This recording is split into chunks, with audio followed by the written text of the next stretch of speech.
this. You're going to do so good. Don't be nervous. Yes, ma'am. Okay. All right. I love y'all. Love you too. Thank you. I was homeless.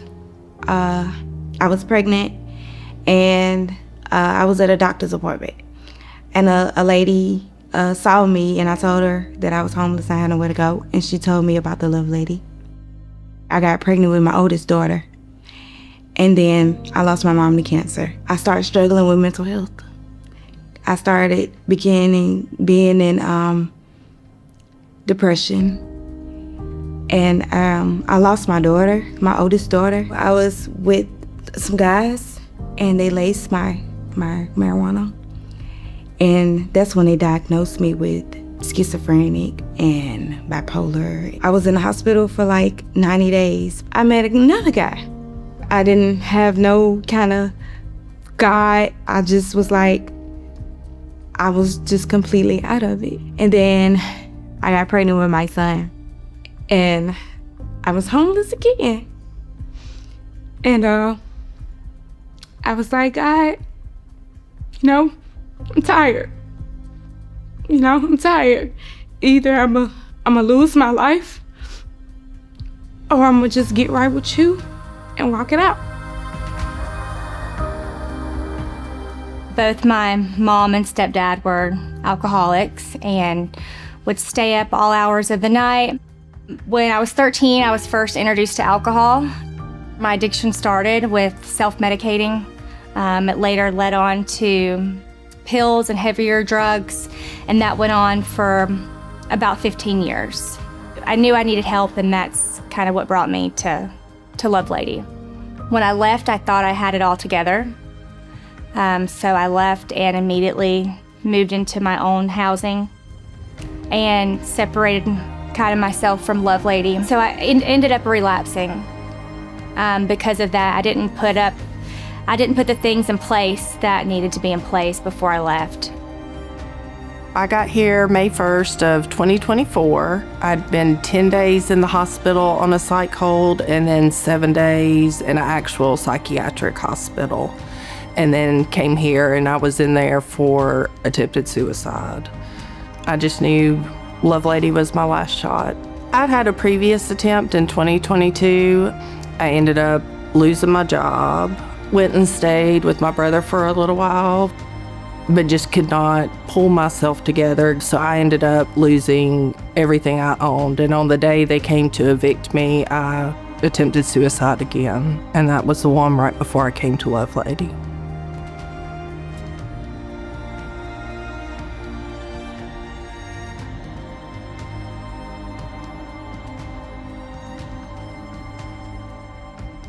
I would say the biggest challenge a woman has when she comes into Lovelady is to really leave the old life behind her, for one thing, but more importantly, to honestly believe there's a hope and another life. For many of them, they've kind of been told consistently that you're not worth anything, you're not any good for anything. And too often, that's spoken over somebody long enough becomes something they believe. Scripture tells us without vision, you'll perish. And my mom was such a visionary. The vision that I believe that the Lord has laid upon my heart isn't from, the desire to grow, but more of provision of the women that we have here that we want to help, which is where some of these initiatives that we're trying to accomplish come from.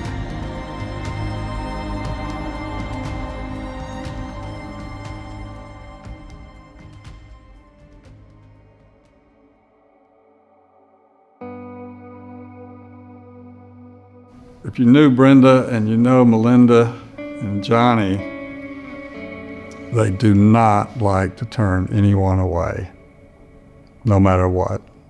So many families are afflicted directly or indirectly with this disease of addiction and mental illness, and they'll all tell you that it just wreaks havoc. We lost a precious son, Will, to a fentanyl overdose in 2016. And in some ways, that's easier than the other son who has severe, profound psychotic disorders and addiction. It was the end of a chapter for our son Will, but for our son James, there's nowhere to go. There's nowhere to go other than prison, death, or the streets for these people. Our two sons, we went to dozens of programs. I think with just one son, we went to 29 rehabs. I have concluded firmly that Christ-centered programs are the most efficacious. Lovelady checks all the boxes for what the Lord has called me to do.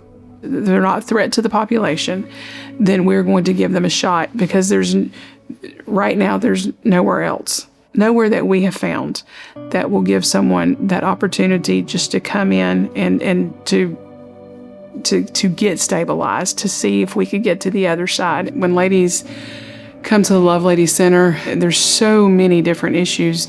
I know that we're not a fix-all, but I know that when women come into our program, we already are dealing with a vulnerable population, especially if you've got some who are coming off of drugs, and there's those voices where they just want to leave and they want to go get high. But it probably should come as a surprise to no one the degree of mental illness that we have now. You've got to get them a space where they can kind of settle down.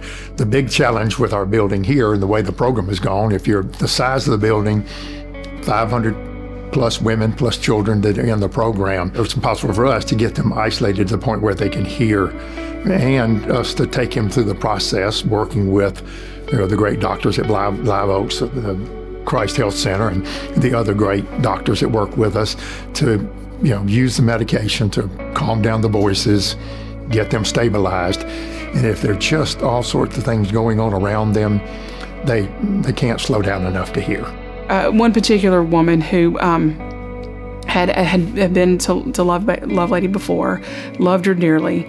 I felt like she was in a drug-induced psychosis when she had come to us. We eventually said we needed to send her to the hospital, so we sent her to one hospital, and they said that there's nothing they could do to help her. Sent her back with nothing, and then we sent her to another hospital, and same thing.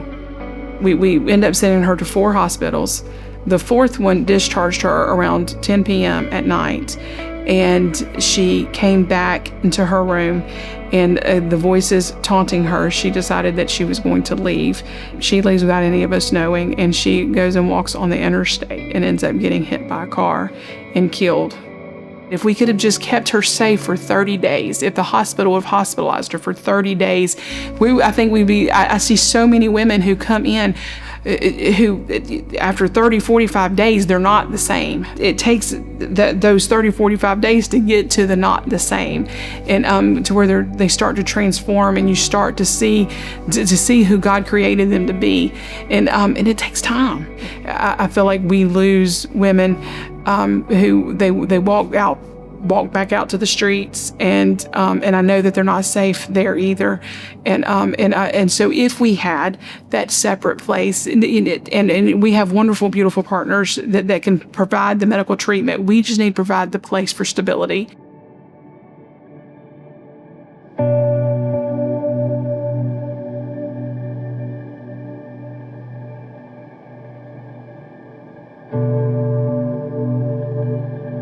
When they come into the program, it again, depending on where they're coming from, there is a lot to sort through. So now all of a sudden now it's, you've completed this program, you've got this great hopes on how you move forward, but then you start to realize, so how do I put a roof over my head?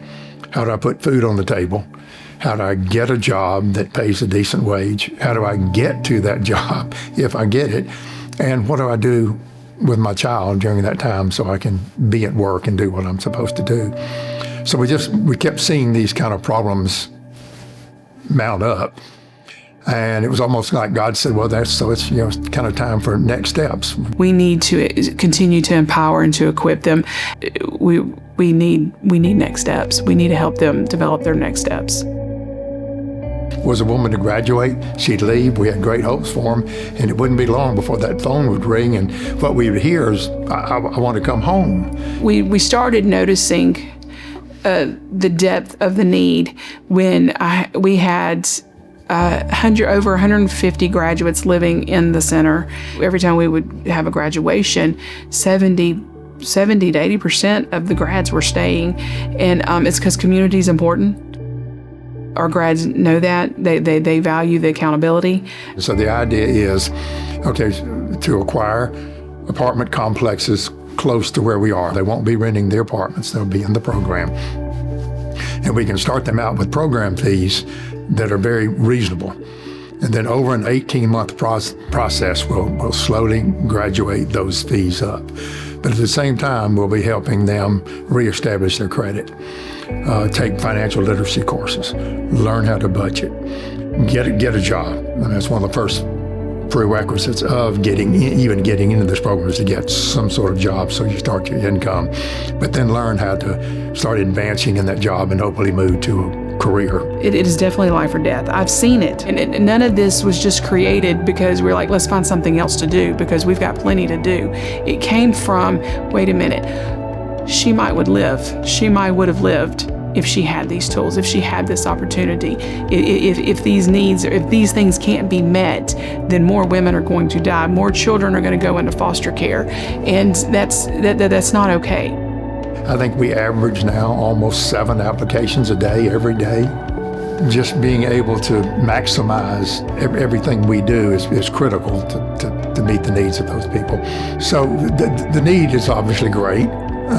If you went into our intake department now, you'd see the waiting list. I walked in one day and I was looking at the board behind me and I noticed a young lady's name, and I knew that this young lady had died of a drug overdose just a couple days before. I pulled one of our intake specialists aside and I said, hey, this woman's not going to be joining us.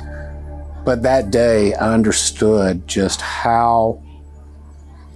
what we do, how important it is, that oftentimes it really is life and death. There's no way to understand Lovelady unless you come and see it. I would urge everyone to visit here. What you'll see when you come through the door, that there are certain ladies that are happy to share their stories. It'll rip your heart out. But you also see the transformation. So I came back to Lovelady, and I've been walking it out. I completely shut off everything that was keeping me away from God. I started fasting. I've been fasting since May. I fast secular music, I fast Facebook, I fast people, places, things, anything that was gonna keep me away from God. If you take care of your mental health, I feel like you can take care of life.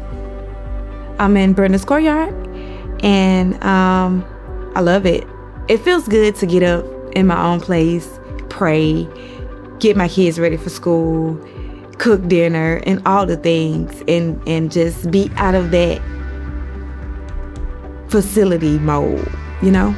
You still stay connected, go to church, go to work, you go home to your own place, and it's time to heal and be peaceful and celebrate it, really. So I'm gonna call it Celebration Apartment. So when I came back through the program 2 years ago, that's when I decided, you know what, I'm gonna do it different this time. I stayed in Lovelady housing for about a year and a half. I was thinking about moving back to Atlanta, getting back into kind of corporate type of role. And Miss Beverly said, I may have something for you. And she called me about 2 weeks later and said she had a position for me at Portraits of Hope. You know, I've been able to meet a lot of different people through Portraits of Hope, and one thing that has been pleasantly surprising to me is that people don't judge me because of what I've been through. I feel like addiction kind of touches people in all different kinds of ways. This is what I've been through, but that's not who I am now, and God has redeemed me and He can redeem you too. People are not going to look down on you, but you just can't be afraid to take that next step. One of the things is learning how to live sober on your own.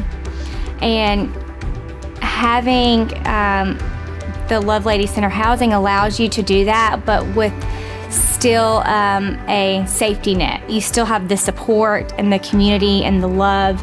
It has really changed my life that much because there's nothing more important than knowing Jesus. They gave me the chance to be still and know God again. The lives I've seen turned around, I can speak of my group with Overflow and the ones I was down there with on phase 1 of how lost and angry some of us were, and watching them go through and graduate this program and be so happy. I mean, they've just changed so many lives. People, they've gotten their children back. It's amazing. I'm very happy. I'm not losing sleep. I'm not thinking about harming myself.